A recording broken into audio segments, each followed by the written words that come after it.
I have an on-off relationship with narrative adventures, which makes me doubly impressed with Hiding Spot Games' Beacon Pines. Despite not playing many similar titles recently, I was intrigued by its premise, and swiftly hooked thanks to an engrossing story, great atmosphere, and brisk pacing. It also helps that the gameplay mechanics were both not what I expected, and much smarter than I expected.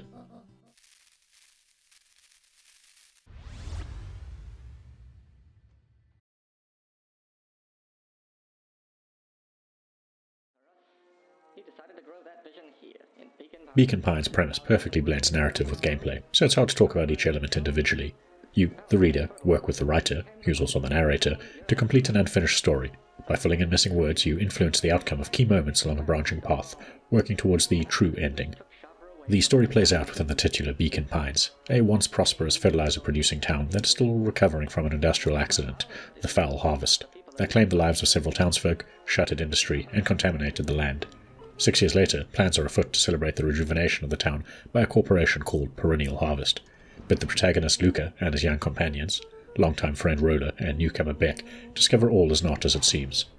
Luca's father died during the incident, his mother disappeared months back while looking into the incident, several children and adults are acting strangely, and the staff of Perennial Harvest seem a little too fanatical in their promise of a rebirth for the town. It's a strong setup that takes time to delve into troubled childhoods while unraveling the present mystery. The young protagonists are clearly out of their depth and at the mercy of adults, keeping the stakes high and forcing them to maintain a low profile while investigating. The result is one part serious coming-of-age tale, one part whodunit, and one part thriller, with some light horror elements. Perhaps most impressively, Beacon Pines is a bit of everything, all at once. Now that said, and despite the premise, the story is not as divergent as it first seems, nor is it designed to be replayed in the traditional sense. There are multiple turning points, laid out on a branching tree, that can lead to significant changes across multiple chapters. However, the game is designed so you'll witness all of these paths while searching for the true ending. It can feel intimidating at first, trying to simultaneously follow divergent branches with radically different events, but there's little narrative fluff to distract you between the major story beats. Of course, many wrong decisions divert you along new branches that may lead to narrative dead ends. Some stay that way, but many are only temporary, offering more scenes once you discover a way to progress. It's like those classic choose-your-own-adventure novels, with a few paths forward and many premature endings. As a testament to how well the intertwined story is written, Beacon Pines never wastes your time. Even the dead-end paths are entertaining, provide insight into the history of the town, the true scale of the conspiracy, and the motivations of several important characters. They also ensure each member of the large cast is given time to shine. When it comes to gameplay, Beacon Pines is as straightforward as you might expect for a narrative-focused experience. You roam the town, tap a button to interact with townsfolk or objects, and you can jump for no obvious reason. During a few minigame activities, you might even have to mash a button repeatedly.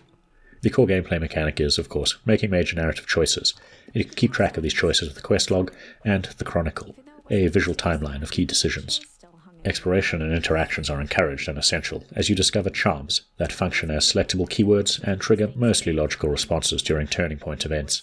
They can also be used during a few optional interactions that simply exist to eke out more backstory. Before I understood the clever narrative setup, I was annoyed at the prospect of replaying lengthy dialogue sequences if essential charms first required a trip down the wrong path. However, Beacon Pines ensures narrative backtracking is a breeze.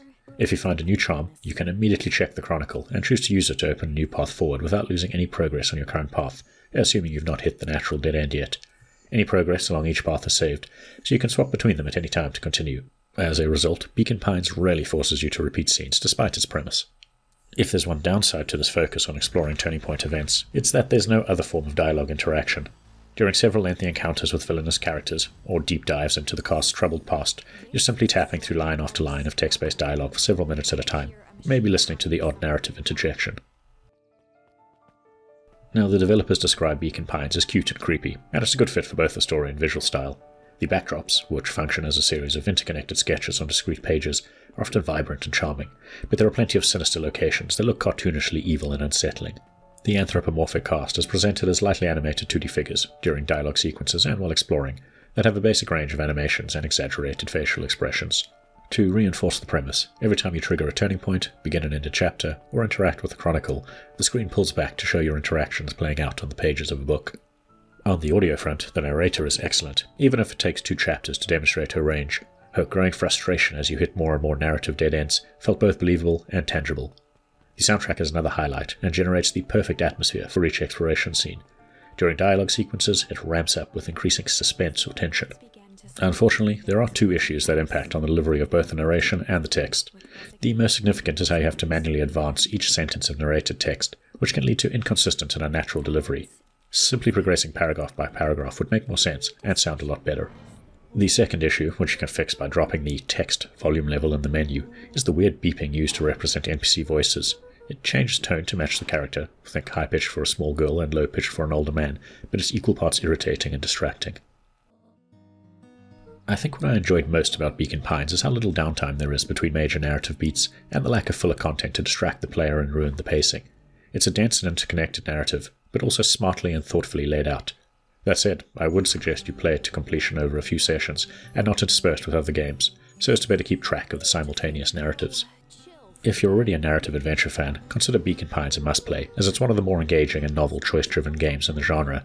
If you just find the premise interesting, just make sure you're in the mood to sit back and listen to a story for a few hours. As well, the turning point mechanic is fantastic. The minute-to-minute gameplay is fairly mundane, and involves a lot of reading. If you've got this far, please remember to give this video a like and maybe subscribe. It helps us grow.